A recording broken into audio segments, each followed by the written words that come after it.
Event స్పీచ్ని start చేయబోతున్నాం. ఏమాత్రం ఆలస్యం చేయకుండా మా మాస్ మహారాజా రవితేజ గారిని మాట్లాడవలసిందిగా రిక్వెస్ట్ చేస్తున్నాం. ఫస్ట్ ఆఫ్ ఆల్ మీ పేరేంటండి? శ్రవంతి. Hello everybody.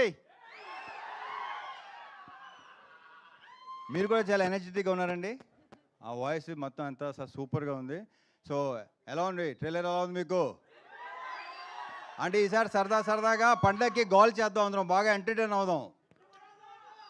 అండ్ ఈ సంక్రాంతి ఏంటంటే ఇది ఒకటే కాదు, అన్ని సినిమాలు ఎంటర్టైన్మెంట్ సినిమాలు. So full entertainment. ఈ సంక్రాంతి టోటల్గా ఎంటర్టైన్మెంట్ సంక్రాంతి అవుద్దని నా ప్రగాఢ నమ్మకం. So thank you so much. And ఇందాక క్వశ్చన్ చేశారు కదా అందరినీ మీరు. నేను ఎవరిని కాదు, ఒక్కరిని ఒకే ఒక క్వశ్చన్ వేస్తాను. మూర్తి గారు ఎవరిని నేను ఓన్లీ మూర్తి గారు. ఇందాక వేసిన క్వశ్చన్ వేసినప్పుడు మూర్తి గారు చాలా హై పిచ్లో చాలా తప్పది అన్నాడు ఆయన, చాలా గట్టిగా అన్నాడు ఆయన. ఒకటి చెప్పండి మూర్తి గారు, బీ ఆనెస్ట్. అడిగినా మీరు అడుగుతారు కదా నన్ను. ఓకే సరే. మిమ్మల్ని ఇబ్బంది పెట్టే క్వశ్చన్ అదే కాదు డెఫినెట్గా 100%. నేను అలా ఇబ్బంది పెట్టినాను ఎవరిని, నేను ఇబ్బంది పడినో ఎవరిని పెట్టను.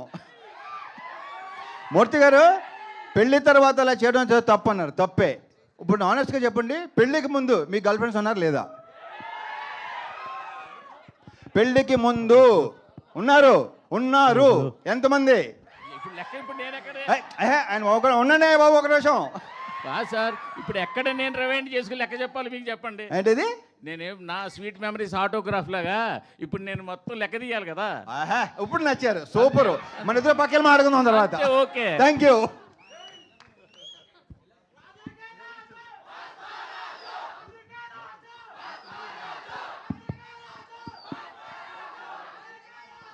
ఓకే.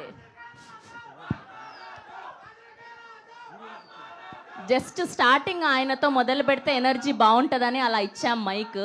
సో ఇప్పుడు మా చిచ్చర పిడుగు రోహన్కి ఇచ్చేద్దాం. So Rohan, the stage is all yours.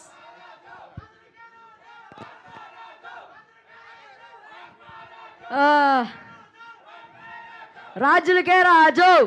Hello. Okay. Thank you everyone for coming here. ఇంకా పద్ధతి చెప్పాలంటే ఇక్కడికి వచ్చేసిన మీడియా పెద్దలందరికీ థ్యాంక్ యూ వెరీ మచ్. నేను ఇక్కడ ఉన్న ప్రతి ఒక్క క్యాస్ట్ అండ్ క్రూతో ఫస్ట్ టైం వర్క్ చేయడం. It was a pleasure working with them. And నేను ఫస్ట్ రవితేజ గారి గురించే మాట్లాడాలి. Sir, can I call you Ravana? నేను రవణ ఫస్ట్ సినిమా చూసిందే విక్రమార్కుడు. ఒక్క ఫ్రేమ్ గుర్తుండిపోయింది. వాన పడుతుంటుంది, అలా మొహం మీద నుంచి అలా రక్తం కారుతున్నప్పుడు మీసం మెలేస్తాడు. దట్